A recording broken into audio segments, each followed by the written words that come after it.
Mireu, conec moltíssims casos de gent que s'ha esforçat per aprendre català i acaba desistint perquè es troba que els catalanoparlants no li parlen o canvien immediatament de llengua. I heu de saber que segurament el 99% de gent ho fa per amabilitat o per intentar ajudar a una persona que li costa amb el català.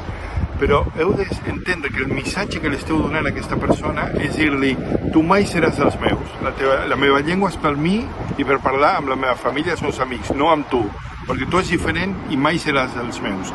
I això és el pitjor que li podem dir a una persona que volem que sigui català, que se senti català, que formi part de la nostra comunitat.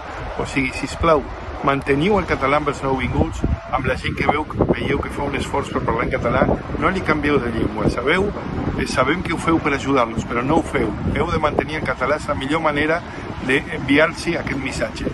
Vull que siguis part dels meus i vull compartir amb tu també la meva llengua.